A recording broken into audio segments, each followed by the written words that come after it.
Family restrictions, social restrictions, government restrictions, क्यों है ये सब रिस्ट्रिक्शंस? आइए इस वीडियो में देखते हैं।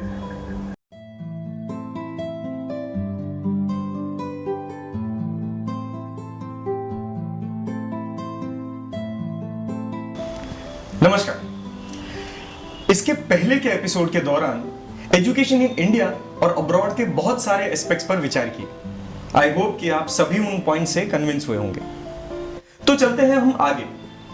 अब हम कल्चर की बात करेंगे। इंडिया और अब्रॉड जहां करियर बनाने का स्कोप है, वहां के कल्चर पर डिस्कशन करेंगे। आजकल युवा वर्ग में एक पॉपुलर बिलीफ है कि लाइफ में लिबर्टी तो होनी ही चाहिए, तो ही लाइफ में चार्म आता है। इसीलिए तो आज के युवा वर्ग को भारतीय कल्चर एक्सट्रीमली नैरो माइंडेड दिखाई पड़ता है और अब्रॉड में कंप्लीटली लिबरल कल्चर होने की वजह से अब्रॉड का कल्चर आदर्श बन जाता है। वास्तव में देखें तो अपने डेवलपमेंट के लिए लिबर्टी इंपॉर्टेंट ही है। यदि स्टिफ रिस्ट्रिक्शंस रहे तो हमारी क्रिएटिविटी नहीं खिलेगी, पोटेंशियल बाहर ही नहीं आ पाएगा और हमारा प्रोग्रेस हिंडर हो जाएगा। परंतु अभी हमें यह सोचना है कि क्या यह लिबर्टी हर किसी व्यक्ति के लिए है? यदि आपके घर में 2 साल का मासूम बच्चा है तो क्या आप उसको कंप्लीट लिबर्टी दे देंगे? नहीं, जरा भी नहीं। क्योंकि आप जानते हैं कि मैच्योर को ही लिबर्टी फायदेमंद होती है। यदि इमैच्योर को लिबर्टी दी गई तो उसके लिए और सभी के लिए हार्मफुल होगा। लेकिन आगे बढ़कर हमें यह भी सोचना है कि जो मैच्योर है उन सभी को लिबर्टी दे देनी चाहिए। हाँ, ऑब्वियसली दी जानी चाहिए।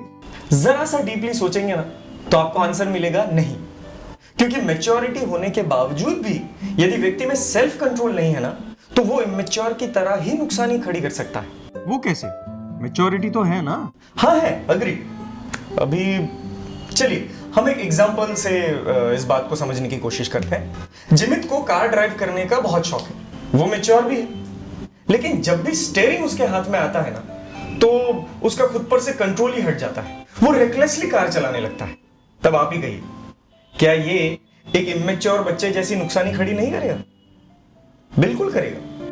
तो आप सभी इस बात से तो सहमत होंगे कि जिसमें मैच्योरिटी और सेल्फ कंट्रोल दोनों है उसी को लिबर्टी मिलनी या देनी चाहिए।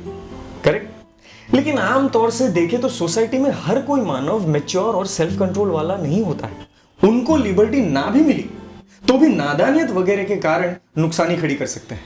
कभी कभार तो ऐसा भी होता है कि अनजाने में केयरलेसनेस के कारण सेल्फ कंट्रोल रखने वालों से भी मिस्टेक हो जाती है। तो उन सब से जो नुकसानी संभवित है उस पर भी तो कंट्रोल रखना पड़ेगा ना।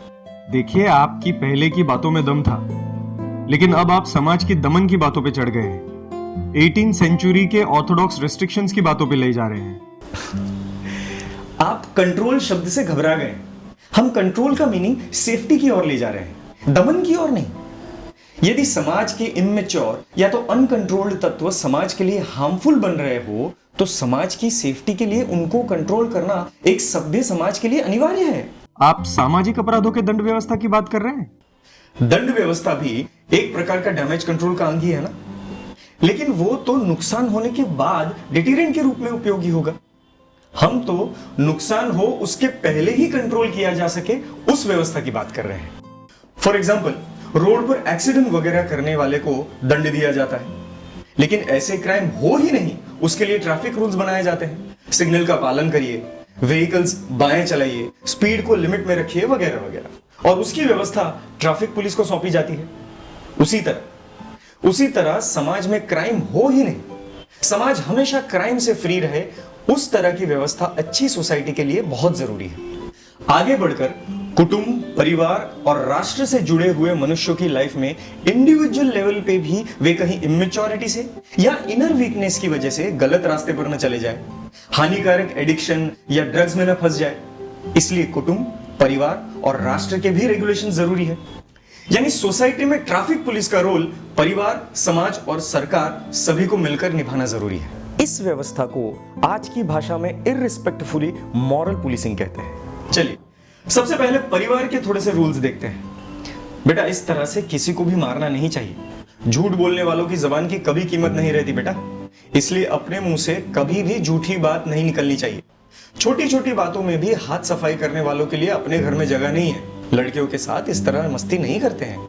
देर रात तक बाहर मत घूमो बेटा, टाइम पर आ जाया करो। बड़ों के साथ रिस्पेक्ट से बात करो। मोबाइल के पीछे इतना टाइम मत बिगाड़ो।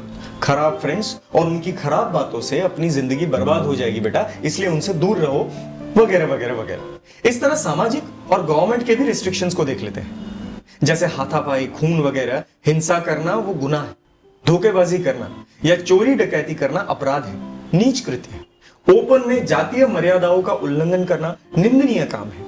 व्यभिचार करना, पार्टनर से बेवफाई करना हीन कृत्य है। समाज से लिए हुए पैसे चाउ कर जाना शर्मनाक काम है। डांस बार, प्रोस्टिट्यूशन, जुआ खेलना, दारू, बीड़ी, सिगरेट, मांसाहार वगैरह सोशल इविल्स का सेवन करना बहुत खराब काम है, वगैरह वगैरह वगैरह। अब आप इमेजिन कीजिए कि यदि ऐसे रूल्स अपने कल्चर में नहीं होते तो पशु समाज में और मानव समाज में क्या फर्क रहता? मानव में छुपा हुआ पशु बाहर ही आ जाता ना। खून खराबा, असभ्यता, विभत्सता, जंगल राज वगैरह सब मानव समाज में छा जाता। जो ताकतवर है वो खुलेआम हिंसा, झूठ, चोरी, व्यभिचार वगैरह करने लगता। उसके पीछे पूरा समाज भी वही रास्ते पर चलने लगता। लेकिन ये बातें वेस्टर्न कल्चर को मंजूर नहीं है। वहां तो लिबर्टी को जन्म सिद्ध अधिकार माना जाता है। कोई भी बंधन नहीं रखना है, ना तो मां बाप का, ना तो परिवार का, ना तो समाज का। किसी की भी सुनने की जरूरत नहीं है। अपनी मर्जी के विरुद्ध मां बाप कुछ इंपोज कर रहे हैं, पुलिस में फोन कर दो। परिवार के साथ जम नहीं रहा, केले के छिलके की तरह उन्हें भी निकाल दो। समाज सिरजोरी कर रहा है, समाज को भी दिखा दो। अब सोचो, वहां जो प्रजा तैयार होती है वो कैसे तैयार होगी? मुझे सब कुछ मालूम पड़ता है, किसी की सलाह मेरे लिए जरूरी नहीं है। मैं जो करता हूं वो खुद को, परिवार को या समाज को हार्मफुल है, उसके नाम से मुझे रोकने वाला कौन? मन चाहे वो करने की लिबर्टी पर रोक लगाने का अधिकार किसको है? किसी को भी नहीं। ऐसे माइंडसेट वाले आदमी ही तैयार होंगे ना वहां पर। क्या वैसे मनुष्य मानव समाज में रहने लायक होंगे कि उसके लिए प्रॉपर जगह जंगली होगी? बात तो आपकी सोचने लायक है। अब आगे सोचिए, जिस समाज में बिना मैच्योरिटी या तो बिना सेल्फ कंट्रोल भी लिबर्टी दे दी जाती है, वहां कोई जेंटलमैन जाना पसंद करेगा? जहां छोटे छोटे बच्चे भी लिबर्टी के नाम से रियल गन्स के साथ खेलते हैं, जहां गन्स का लाइसेंस तो पीस ऑफ केक जैसा है, जहां छोटे बच्चे भी उनकी मर्जी के विरुद्ध कुछ भी हुआ तो मां बाप के सामने भी फायरिंग शुरू कर देते हैं। लिबर्टी के पहनावे के नीचे जहां क्राइम की संख्या बढ़ती ही जा रही है, जो कंट्रीज मोस्ट सिविलाइज्ड के रूप में जाने जाते हैं, वहां भी फ्रॉड्स, असॉल्ट्स, रॉबरी वगैरह क्राइम बारिश के मेढक की तरह बढ़ते जा रहे हैं। वैसे देशों में एजुकेशन के नाम से जाने वाले स्टूडेंट्स को साथ में किसका एजुकेशन मिलेगा, ये सोचने जैसा है। देखिए उन्हीं के देशों के क्राइम रिपोर्ट्स। ये देखिए, India, USA, UK, Australia, Canada में कितने सीरियस असॉल्ट के केसेस पर लाख पीपल होते हैं, उसका कंपैरिजन।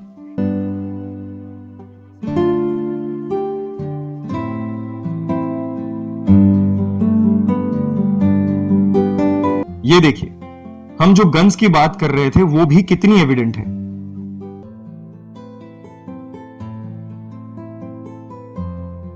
क्या बात कर रहे हैं आप?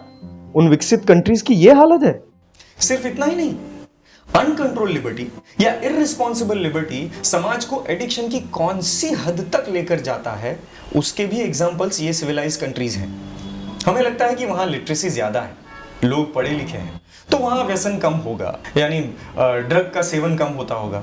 इस प्रकार की गंदगी जो इंडिया में भी आ गई है, वो हमें लगता है कि एजुकेशन से साफ हो जाएगी, लोग व्यसन से मुक्त बने, उसके लिए हम आज के एजुकेशन को उपाय मानते हैं। पर हमारे इन सारे इल्यूजन्स को तोड़ देने वाली वास्तविकता यह है कि जहां लिटरेसी ज्यादा है, वहीं फॉरेन कंट्रीज ड्रग्स यूजेज में फर्स्ट या सेकंड आते हैं।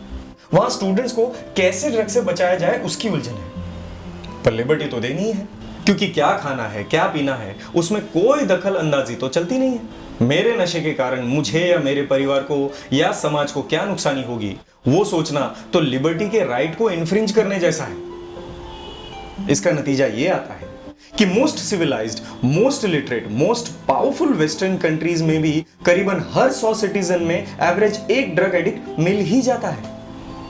आइए वहीं के कुछ रिपोर्ट्स भी देख लेते हैं हम। आप देख सकते हैं कि इतनी लिटरेट कंट्रीज होने के बाद भी ड्रग यूजेज में इनका रैंक कितना ऊपर है। तो आप सभी इस बात से तो सहमत होंगे कि ये अनकंट्रोल्ड लिबर्टी का नतीजा है। अब जिस देश के समाज में ऐसी लिबर्टी का नशा फैला हुआ है, उस समाज के बीच जाके हम यदि अपना करियर बनाएंगे तो हमारा करियर तो ठीक, जान तक का खतरा नहीं रह सकता। तो क्या ये सब साइड इफेक्ट के नाम से समाज की या परिवार की तानाशाही को स्वीकार करके हमारे लिबर्टी के अधिकार को सैक्रिफाइस कर देना ये सही कल्चर है? समाज और परिवार की तानाशाही और लिबर्टी, इन दोनों में बहुत बड़ा फर्क है।